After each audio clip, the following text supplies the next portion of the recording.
de son peuple que nous sommes, afin que le but de Dieu puisse se réaliser à ce moment. Dispose nos cœurs, ô Père éternel, afin de recevoir ta parole avec joie et empressement. Ouvre notre bouche, ô Père éternel, par ton Saint-Esprit,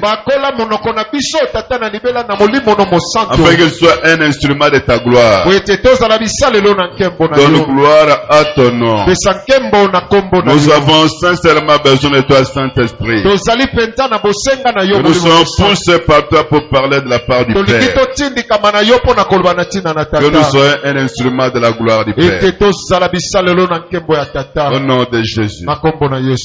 Amen. Amen. Applaudissons très fort le Seigneur. Applaudissons très très fort le Seigneur, mes amis.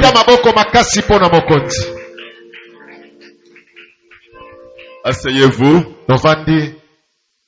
Le thème de ce matin.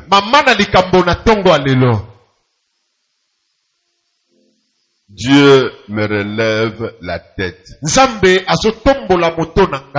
me relève la tête. Si hier je marchais la tête basse, aujourd'hui, je relève ma tête. Ma tête maintenant est haute. Ma réputation était détruite. Dieu restaure ma réputation. Ma vie était dans la honte. Dieu relève ma vie. Santé était vacillante. Dieu relève ma santé. Même dans mes affaires, Dieu me relève encore aujourd'hui. Dans ma maison, Dieu me relève également. Dans mon travail, Dieu me relève. Dans tous les domaines de ma vie, Dieu trouve le plaisir de me relever. Dieu veut te réjouir encore aujourd'hui. Amen. Amen. Nous lisons dans les livres des prophète Ésaïe chapitre 8, verset 9 à verset 10. Nous lisons. Poussez des cris de guerre, peuple, et vous serez brisés. Prêtez l'oreille, vous tous qui habitez au loin. Oui, préparez-vous au combat et vous serez brisés. Préparez-vous au combat et vous serez brisés. Formez des projets et ils seront anéantis. Donnez des ordres, ils seront sans effet. Car Dieu est avec nous. Car Dieu est avec nous. Car Dieu est avec toi. Amen. Amen. Veuillez vous asseoir. Nous devons, c'est un message d'espérance. Un message d'espérance. Dieu dit, on peut pousser des guerres, des cris de guerre. Tel que tu es là-bas, tu n'as pas de problème avec les gens. Il y a des gens qui te cherchent des problèmes. Il y a des gens qui t'envient. Il y a des gens qui te jalousent. Ils veulent de ton malheur. Ils veulent que tu sois dans le malheur. Que tu sois dans la détresse. Que tu sois dans la déchéance. Et la Bible déclare, tant que tu resteras avec Dieu, tant que Dieu sera avec toi, ils peuvent pousser des cris de guerre. Ils peuvent venir te guerroyer. Mais la Bible déclare, ils seront brisés. Ils seront brisés. Il dit, prêtez l'oreille. Même ceux qui habitent au loin, qui surveillent ta vie, qui connaissent ta vie. Oh, la Bible déclare qu'ils ouvrent les oreilles pour bien entendre et de comprendre, et que même si on continue à préparer la guerre contre toi, ils seront toujours brisés. Dieu répète ça 2 fois, même 3 fois. de pousser des cris de guerre, vous serez brisés. De préparer au combat, vous serez brisés. Il répète, préparez au combat, et vous serez brisés. C'est comme si Dieu dira, Jésus dira, en vérité, en vérité. En vérité, en vérité. Ici, c'est Dieu qui s'engage, qui prend son honneur. Son honneur, il élève son nom. Il dit, même si vous demeurez avec moi, vous vous attachez toujours avec moi. Si je suis toujours avec toi, quel que soit le combat, quelle que soit la guerre, ils peuvent s'élever, venir te menacer, ils peuvent s'élever, ils viennent quand on vient au combat. On vient pas pour te donner des câlins, on vient pas pour te baiser, on vient pour te tuer. Ils viennent pour ta mort. Même au travers, ils peuvent préparer la guerre par la maladie. Ils peuvent préparer la guerre dans ton travail, dans ta santé, dans tes finances, dans tes voyages, dans ta vie. Et la Bible déclare, tant que tu resteras avec Dieu, eux-mêmes seront brisés. La lame la plus efficace, l'arme la plus efficace, l'arme de la victoire.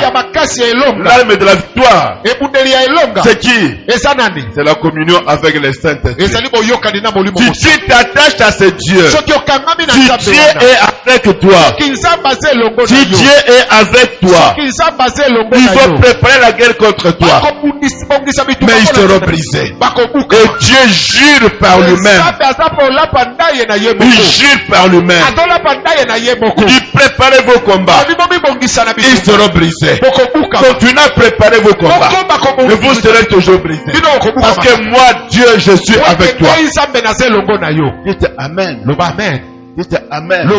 La guerre, ce n'est pas de la blague. Quand il y a c'est pas seulement pour te blesser, c'est pas seulement pour te chasser, c'est pour te donner la mort. Ils s'élèvent contre toi, ils veulent semer la mort dans ta vie, mais Dieu dit qu'ils ne réussiront pas.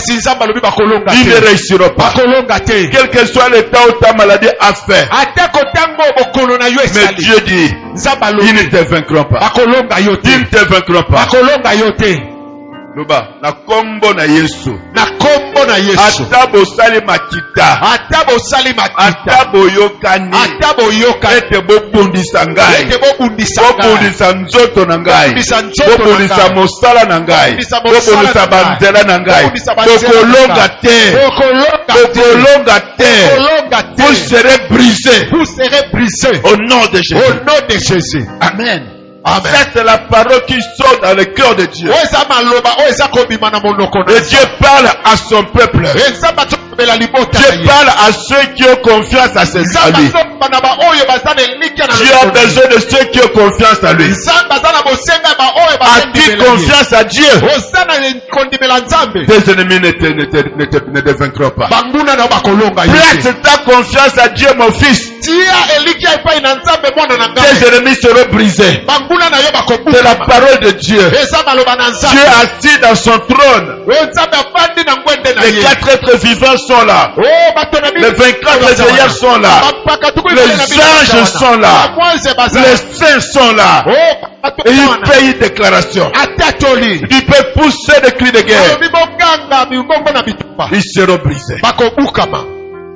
Ils ne vont pas seulement fuir, mais ils seront brisés.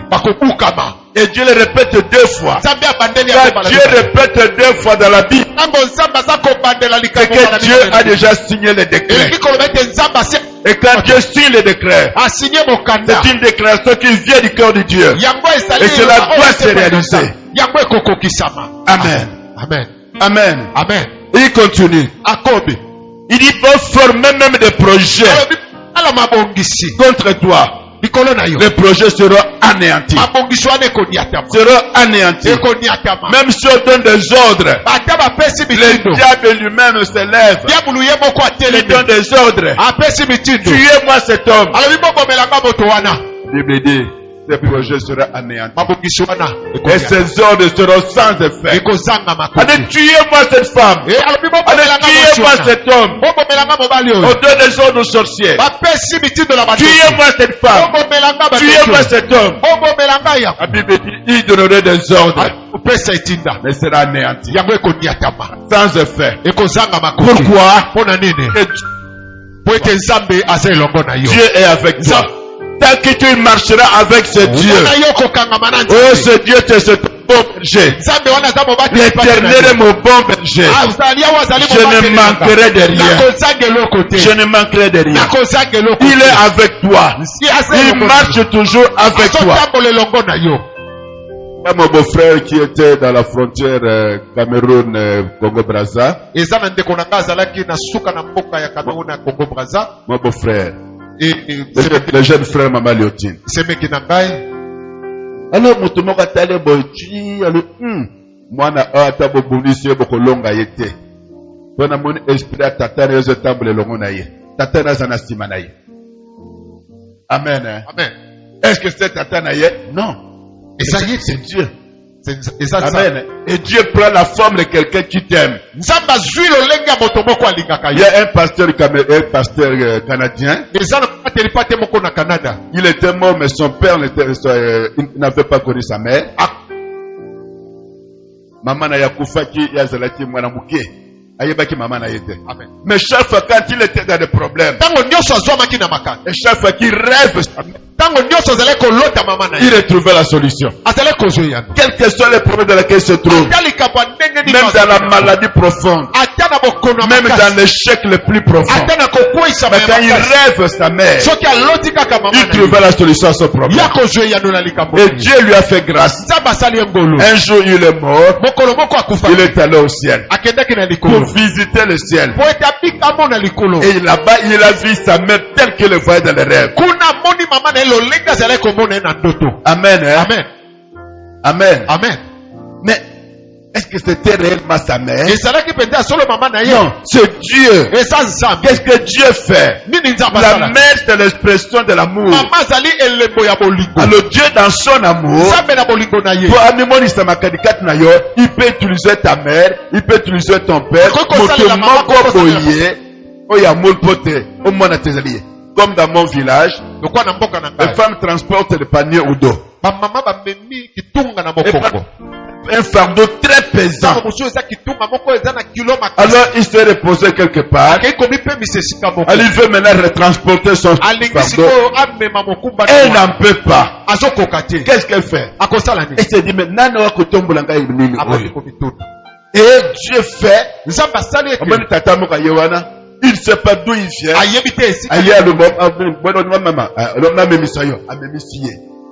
La maman se dit, mais je dois quand même dire merci à cet homme.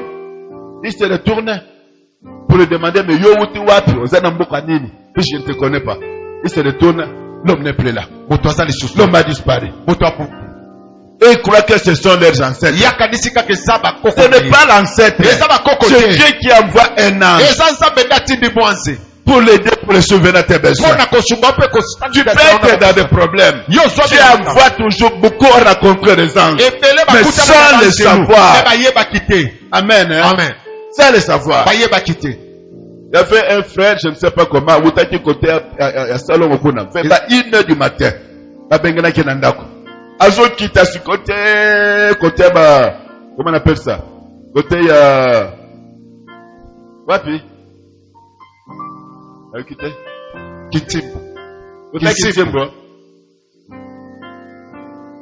Kitimbu. Alors quand il venait, mais à mon aboutou, non, le bawala Kitimbu te. Alors on a selongo binsum.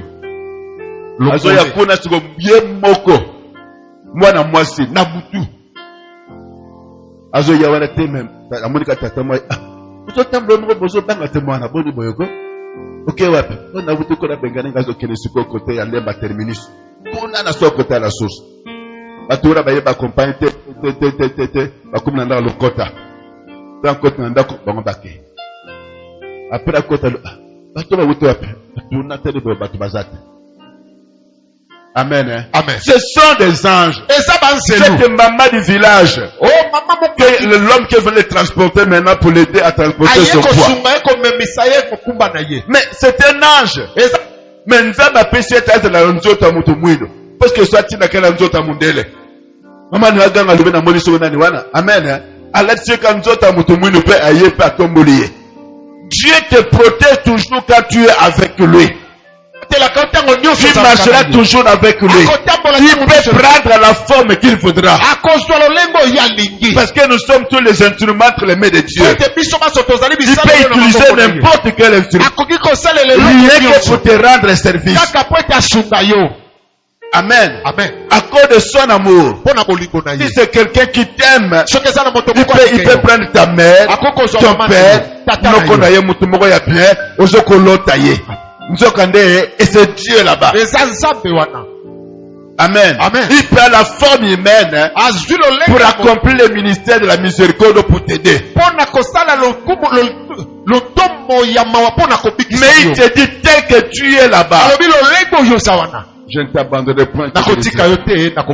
Quelles que soient les difficultés, quels que soient les problèmes, quelle que soit l'angoisse, la détresse, il ne t'abandonnera jamais. On peut pousser des cris de guerre contre toi. Depuis qu'on a commencé à te combattre, Okufa. Depuis qu'on combattre, Amen. Amen. Parce que Dieu est avec toi. Amen. Amen. Il dit peut me former des projets contre toi. Les projets seront anéantis. Pourquoi? Parce que Dieu lui-même a des projets pour toi. Un projet de bonheur et de paix. Pour t'assurer l'avenir. Et t'accorder l'espérance. L'espérance avec Christ. C'est l'espérance de gloire. Amen. Amen. Ils peuvent te donner des ordres contre toi. Combien n'ont-ils pas donné des ordres contre toi?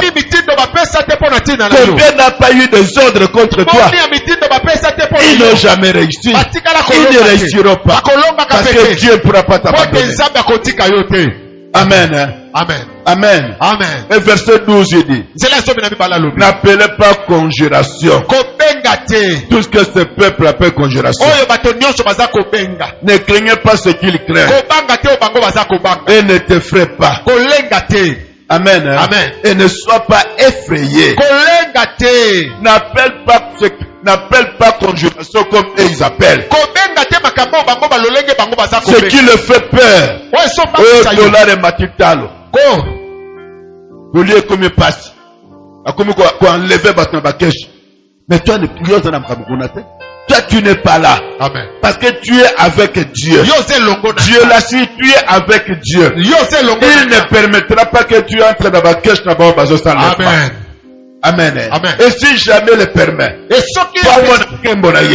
toi tu ne mourras pas.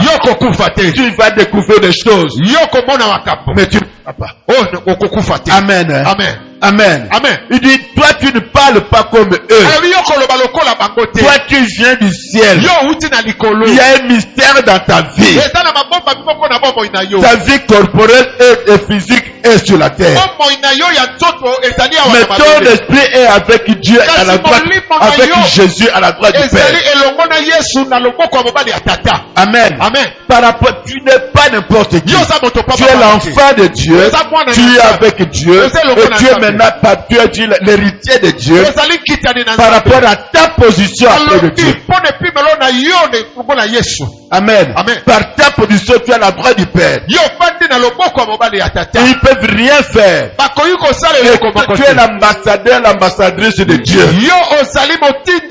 Et tu vas parler le langage de ton peuple. Le langage de ton village.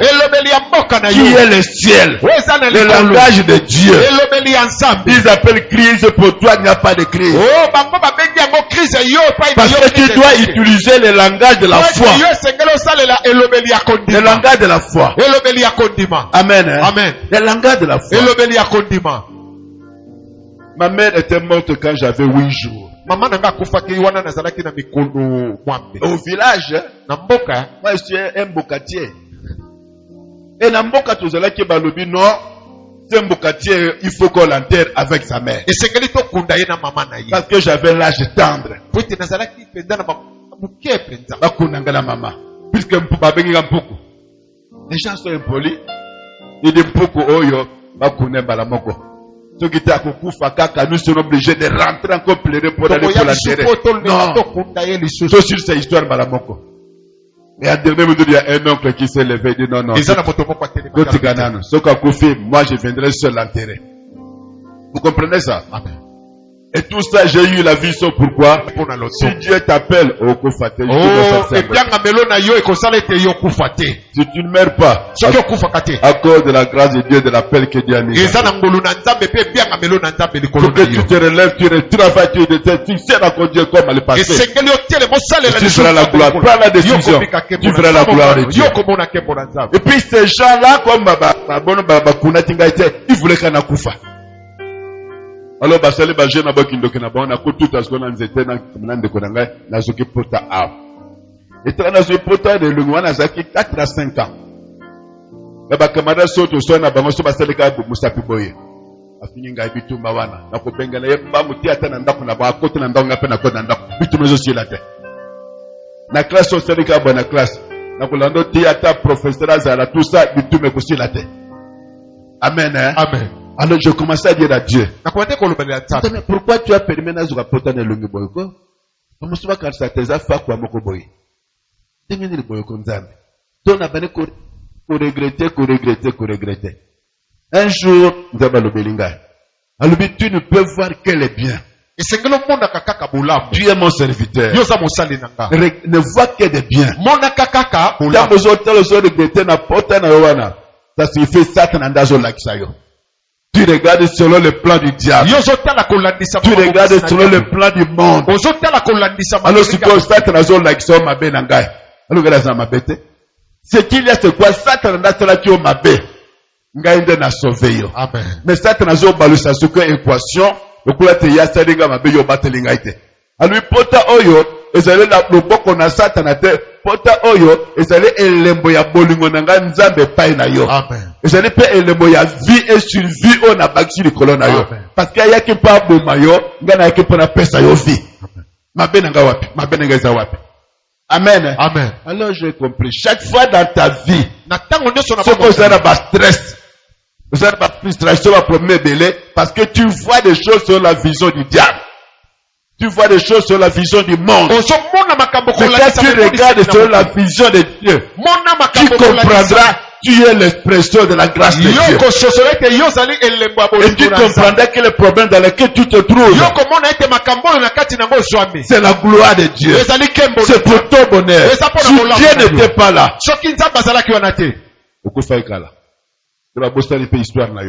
tu comprends ça?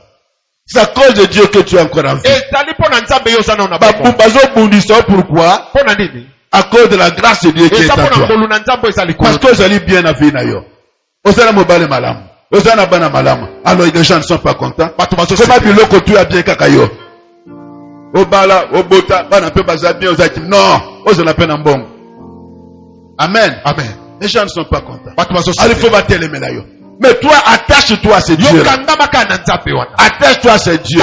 Même si ça traîne, attache-toi à ce Dieu. Dieu va faire un miracle dans ta vie. À cause de son nom. N'appelle pas le nom comme eux-mêmes appellent. Amen. Amen. Ne te qualifie pas selon la qualification de ce monde. Toi, tu dois te qualifier selon Dieu. C'est la manière où Dieu te voit. C'est ce que tu dois dire. Amen. Amen. Et puis il dit, ne crains pas. Bangate. Moi, je suis avec toi. L'Éternel est mon bon berger. Je ne manquerai de rien. Alors, les hommes, qu'est-ce qu'ils me feront? Je ne crains rien. Pourquoi? Parce que celui qui est à moi, il est plus puissant que celui qui est dans ce monde. Il s'appelle la victoire, il s'appelle la prospérité, il s'appelle l'élévation, il s'appelle la grandeur, il s'appelle la supériorité, il s'appelle le succès, il s'appelle la réussite, il s'appelle la victoire. Tout cela c'est à lui. Donc je ne crains de rien. On a balité. Oh, on a levé ton balate. Qui t'a dit que tu ne vas pas te marier? Qui t'a dit yoko balate? Bon, moutoua le belaki yo, azanani. Tata moisi, noko azanani. Il y a le bon nzama le bénin. Nzama le bénin pour éviter la débauche. Mobile surtout, abala moisi naye, moisi le tour, azana mobile naye. Amen. C'est pas Dieu qui a dit ça. Puis Dieu dit, il n'est pas bon que tu sois seul. Et toi, tout ce que Dieu t'a dit, tu mets ça béni. Et tu élèves maintenant la déclaration des hommes. Non. Tu dois élever la parole de Dieu. Car Dieu est avec toi. Il est derrière cette parole pour l'accomplir. Il dit ne crains rien, ne t'effraie pas. Quoi qu'il arrive. Il y a des choses qui peuvent te faire peur. Il y a des choses qui peuvent t'effrayer. Il y a des situations de la vie qui peuvent te faire douter de choses. Mais il dit, à ton monde, ne crains pas. Ne t'effraie pas. On a l'autre qui nous donne d'accord. On a un autre.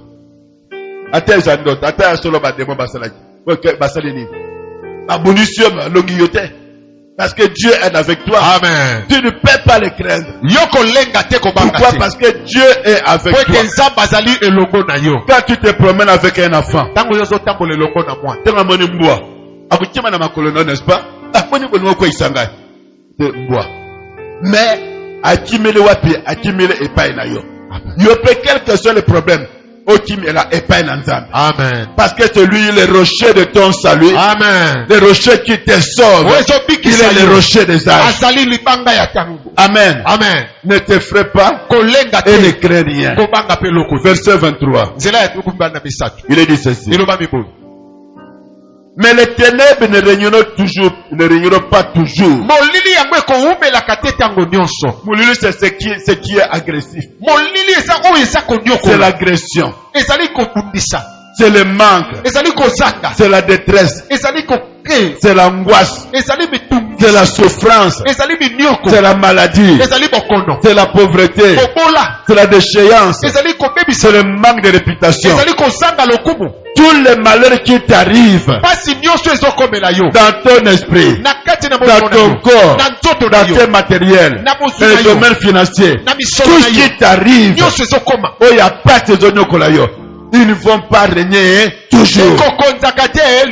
Ça signifie qu'il y a un temps pour toutes choses. C'est le message d'espérance que Dieu te donne aujourd'hui.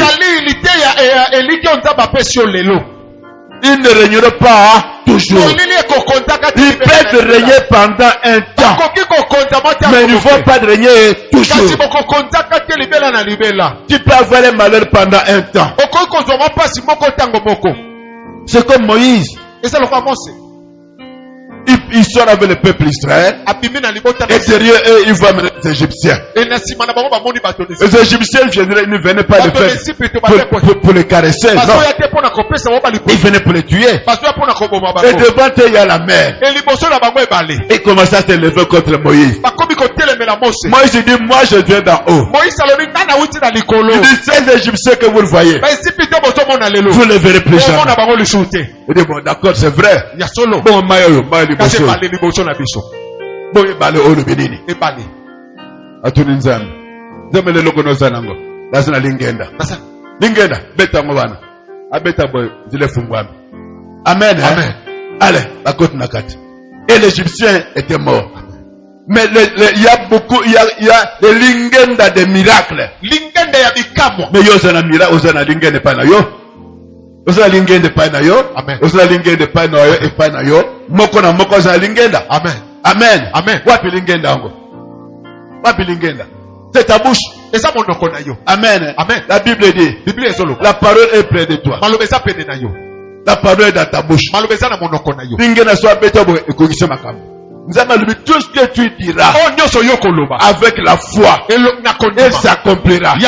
Tu as le pouvoir de lier et de délier. Amen. C'est ça le véritable lingenda. Tu ne peux pas le perdre. Parce que dans ta bouche, que tu restes avec Dieu, Dieu met la parole dans ta bouche.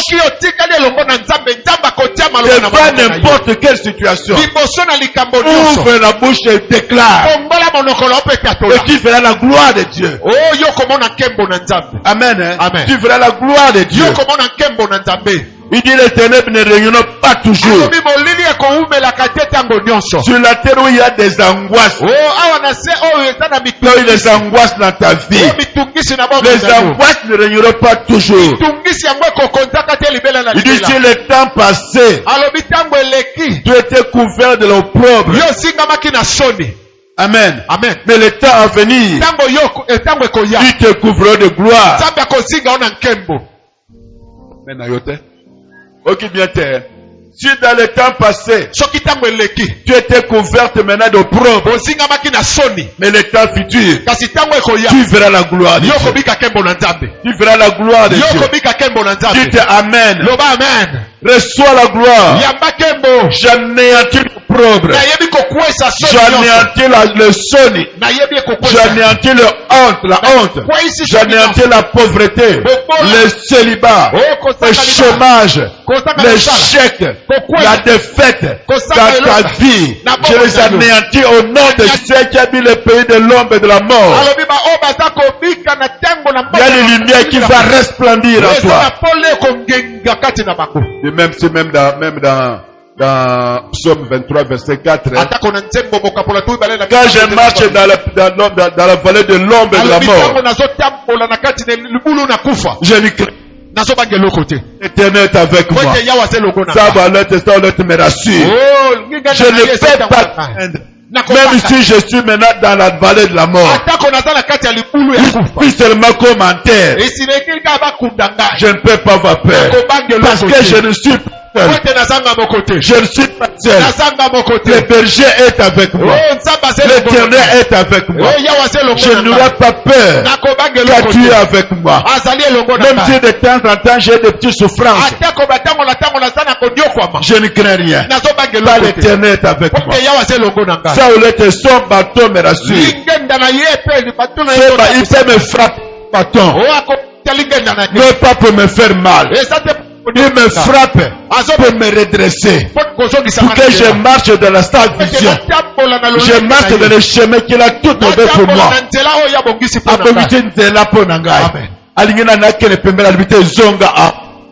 Dans ce chemin, tu ne te perdras pas. Au bout du chemin, c'est la gloire. Et c'est lui qui te conduit.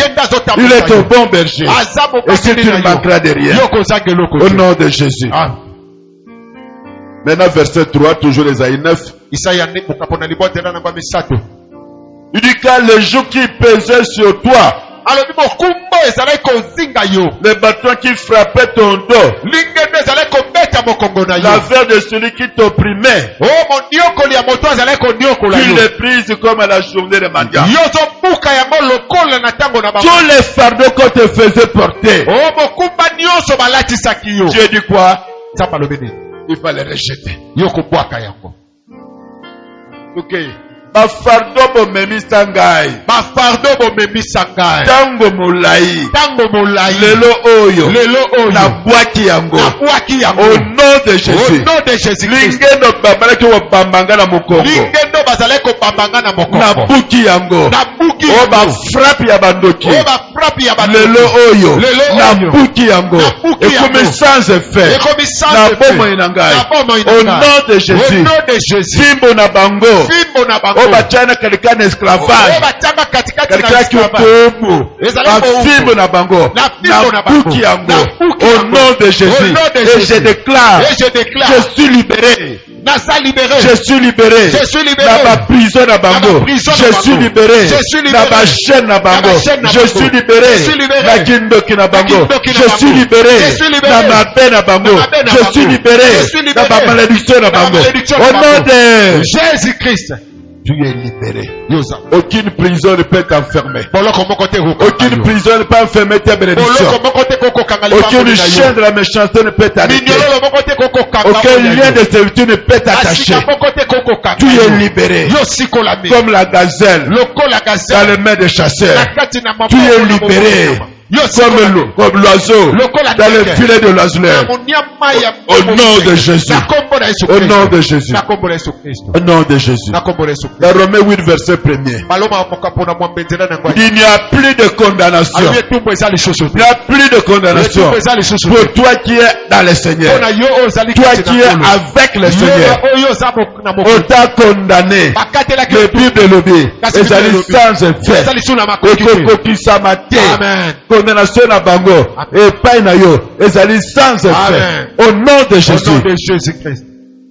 Ba condamner libala na yo.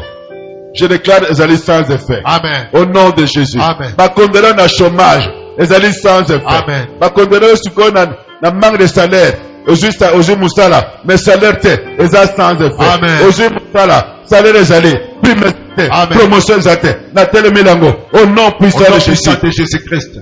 Ozoluka libala, ozui libala. Mokobota ezate. Bon, zwa libala au nom de Jésus. Zwa kobota au nom de Jésus. Bambongo na yo, mistala na yo, ekene liboso. Mistala salaka, ekene liboso te. Banda leloyo, c'est le temps de gloire. Alekene liboso. Au nom puissant de Jésus. Vis dans la prospérité. Amen, je reçois. Je dis, vis dans la prospérité. Amen, je reçois. Vis dans la supériorité. Amen, je reçois. Vis dans l'élévation. Amen, je reçois. Vis dans la grandeur. Amen, je dans reçois. la bonne santé. Amen, je reçois. Dans l'élévation. Amen, je dans reçois. le succès. Amen, dans la réussite. Amen, dans la victoire. Amen, dans la gloire. Amen, Et Yambayo. Au nom de Jésus, il n'y a plus de condamnation. Condamnation ne va s'aller que contre Ngaï. Le long à l'oubli, il n'y a plus de condamnation. Amen. Au nom puissant de Jésus. La condamnation na batata na yo. Na ba mama na famille tata na yo. La famille ba mama na yo. Na quartier, na balabala, lelo oyo, et pas na yo. Et ça dit sans effet au nom de Jésus-Christ. Et je déclare, il n'y a plus de condamnation pour toi au nom de Jésus. Loba, banda lelo oyo. Il n'y a plus de condamnation. Il n'y a plus de condamnation. Au nom de Jésus. Nzambe lobi yango. Ekotika la se bongo. Ezala peka bongo. Au nom de Jésus-Christ. On peut applaudir le Seigneur. Quelle est la parole de Dieu? Nous allons dire merci à Dieu. Tu peux te lever.